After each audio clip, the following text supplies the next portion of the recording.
Okay, so for page 281, 3E, I took a look at it in order to, just to get the page in front of me here.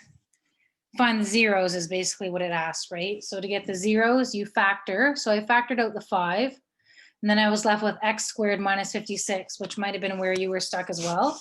And then 56 is not a like nicely square rootable number. So then you, based on what we've done, you can't go any farther than this. If you look at the answer in the back of the book, they have the square root of 56 and then the negative square root of 56. So that's basically, again, just leaving it off at this step. So I crossed it off and said, you won't have to do anything like that. So just forget that question. For number 4, I believe for the same page, right? It just says, what is the equation of the axis of symmetry?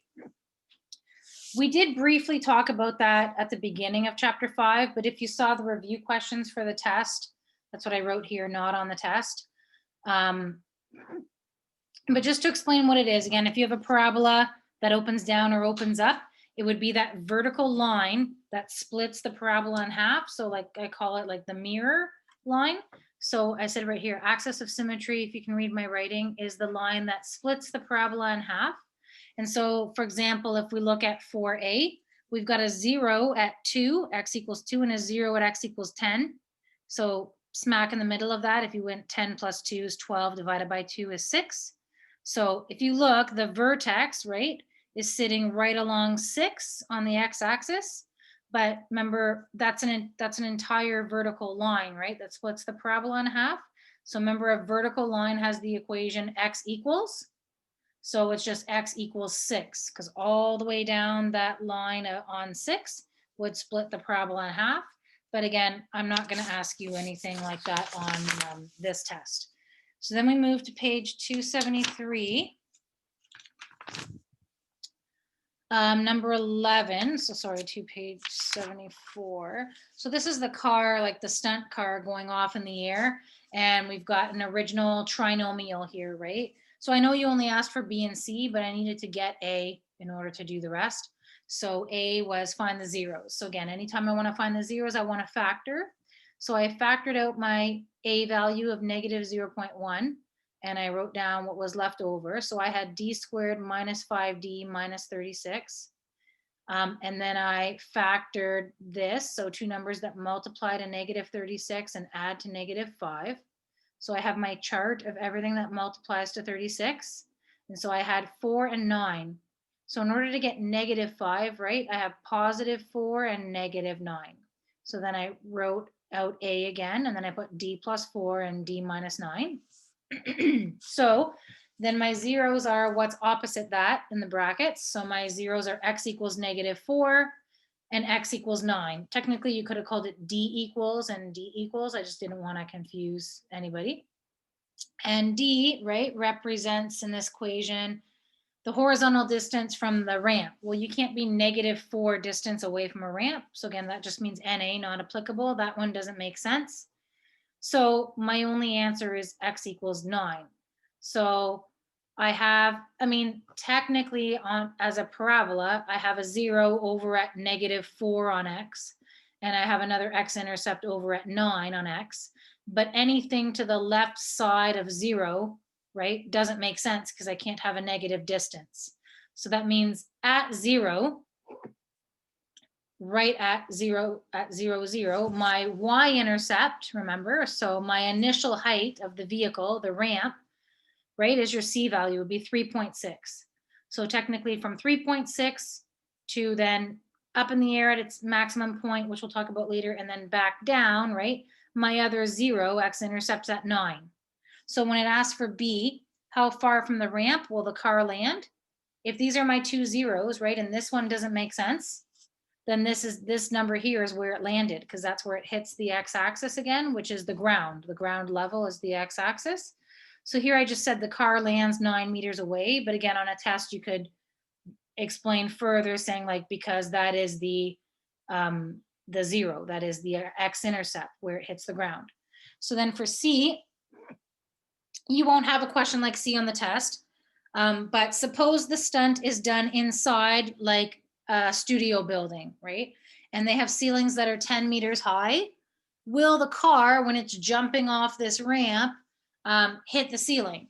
So I wrote down here, if it's asking if it's going to hit the ceiling, it's asking for the maximum height of the car, right? It's asking for the maximum height of the parabola. So right here, I said hit, asking for vertex.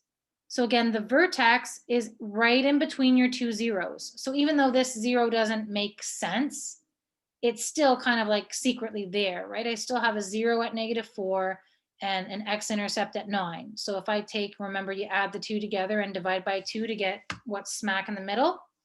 So -4 plus 9 is 5. 5 divided by 2 is 2.5. So therefore, that's the x value of my vertex, or like in this case, the d, the distance. So the d value of my vertex is 2.5. But that's not my maximum height, right? So I need to sub, if you remember, that 2.5 into all the way my original. So I should rewrite probably the original over again down here. And then whenever I see d, so -0.1, d is now 2.5 squared plus 0.5 times 2.5. And then I just squished in there plus 3.6 in there. So again, 2.5 squared, bed mass first, then multiplied by that gives me this number. 0.5 times 2.5 gives me that, and then add 3.6, and then I ended up with 4.225. That's my y value. So that is my maximum height. So if you think about it, we started an initial height of 3.6. The ramp is obviously off the ground. The car goes up in the air from 3.6 up to 4.2, and then it comes back down to 0 after 9 seconds in the air. So then I said here, again, you could be more, write down more during a test, but so no, it won't hit the ceiling. If the ceilings are 10 meters high, and this is 4.2 meters, right? I should put the units, meters, then it's not gonna hit the ceiling. It's actually only not even halfway up then, right? So there's lots of room. And then we go to, I believe, your last question here, which is page 284, number 13. And I put a star beside that because I'm just trying to say to you that you really should know how to do this question, if that's a hint for you at all. So I copied out the equation, h equals -4.9 t squared plus 44.1 t. Again, h is the height in meters of this rocket, so like a firework going off, and t is the time in seconds. So A says, when will the rocket hit the ground? So again, the rocket is starting in standard form. So I have -4.9 t squared plus 44.1 t.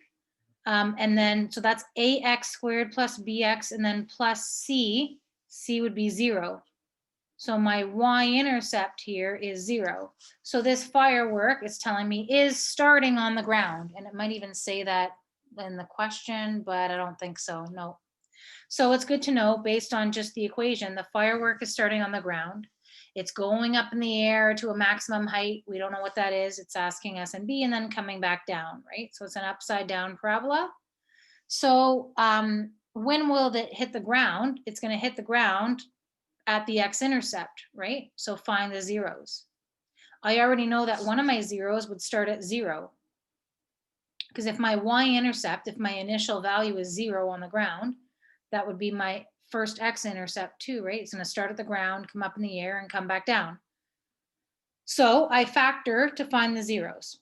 So I factored out the -4.9 t, because the t was common, and I was left with t subtract 9. 44.1 t divided by -4.9 t got me -9.